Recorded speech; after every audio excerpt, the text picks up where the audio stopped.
How's it going, CinemaBlend fans? Events editor Eric Eisenberg here, and it is a big week for us because we are talking all about Terminator Dark Fate. This is a project that has been long awaited. Obviously, this is a franchise that has had a few ups and downs over the years.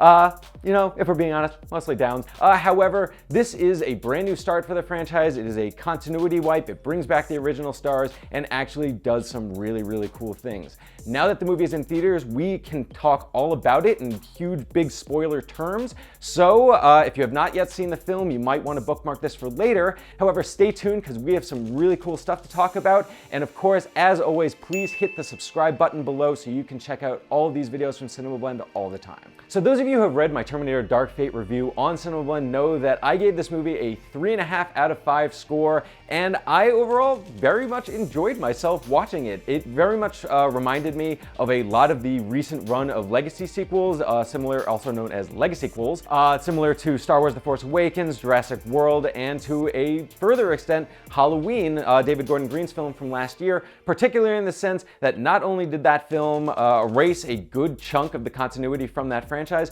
but also brought back key individuals, including not only Jamie Lee Curtis, but also John Carpenter. This film, as I mentioned earlier, did a very similar thing, bringing back not only Arnold Schwarzenegger for another adventure, but Linda Hamilton as Sarah Connor and James Cameron as both a producer and a writer. It goes back to the basics. It comes back with a story that a lot of people will kind of just recognize the blueprints from, of really the original Terminator from back in 1984.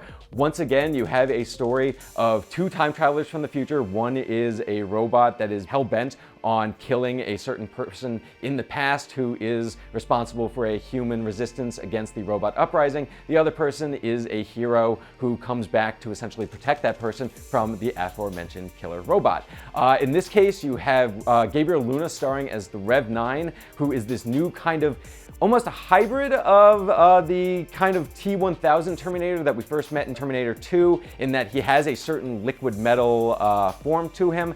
However, what kind of makes him a little bit extra special is the fact that his liquid Terminator-ness can separate from his normal Terminator endoskeleton, can kind of 2 against 1 ya during a single battle. It's very, very cool. Gabriel Luna gives an excellent performance. I really enjoyed his turn as the Rev 9, and I really enjoyed just in general what the Rev 9 is able to do. The other time traveler in the mix, and honestly one of the biggest surprises of the film, is Mackenzie Davis as Grace, who just kicks so much ass. It is very similar to Kyle Reese, of course, played by Michael Biehn back in the first Terminator, in the sense that she is again a time traveler from the future who is sent back in time to try and help the human resistance. Part of what makes her a little bit extra special is that she isn't just human. She actually has been given these technological upgrades that are given to soldiers in the future so that they can become better weapons against the unstoppable Terminator forces. Of course, there is also the very incredibly exciting return of Linda Hamilton as Sarah Connor. Of course, this is the first time that she has played this role since 1991. Terminator 3, Rise of the Machines, of course,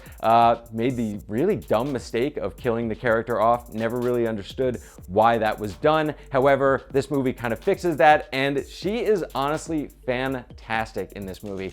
One of the things that actually the movie does really, really well is its kind of dynamic shift that exists between Sarah Connor and the new version of the T-800. His #1 mission to kill John Connor was completed, so he kind of just maximized his humanity mode, and as a result, you have a T-800 who is as much human as any T-800 is ever really going to be.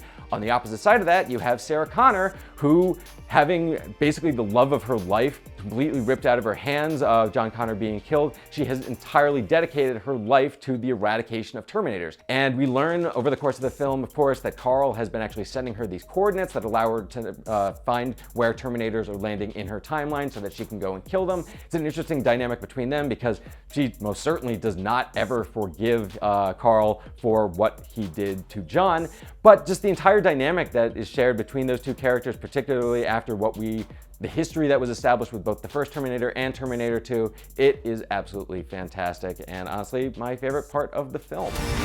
When this is all over, I am going to kill you. I understand.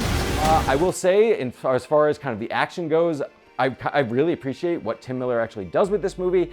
The movie starts with this huge, bombastic, really non-stop action sequence that just it's changing locations constantly. You think that it's going to peak, but then it doesn't. It just keeps going and going and going. It's super impressive. I like that the middle of the film is more dedicated towards character development. You kind of understand all these characters and how they're relating to each other. And of course, I have not yet mentioned Dani, played by Natalia Reyes, who is essentially created to be the new Sarah Connor, though we learn over the course of this film that she is not the Sarah Connor in the sense that she is destined to give birth to the savior of the human race, but instead the fact that she is the savior of the human race. She is going to be the one who kind of leads the human charge against Legion in the future. It's honestly exciting, if not just because Natalia Reyes puts on a really good performance. If she is going to become the new Sarah Connor of this franchise going forward, I think that is immensely exciting. I think that there is a lot of potential there. I will say that it is kind of upsetting that this movie does kill off some very interesting characters. Carl, I think, was a fascinating development for a T-800 within this franchise. It gave us something that we had never really seen before.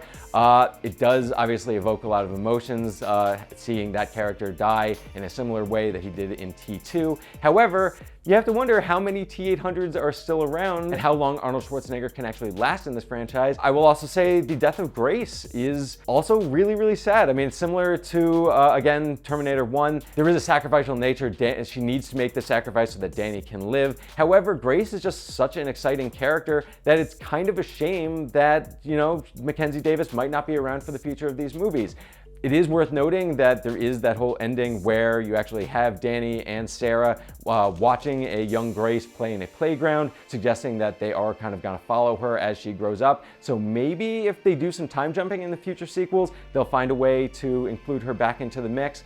But overall, I will say that a lot of this film really, really did work for me. The action is really cool. I really enjoyed the new characters, and it feels like they are setting stuff up for a really cool future with some really interesting sequels. You know, I'm just excited to see what this creative team can potentially do. So hopefully we'll get news about more Terminator sometime in the future. We'll see how audiences react to it in general.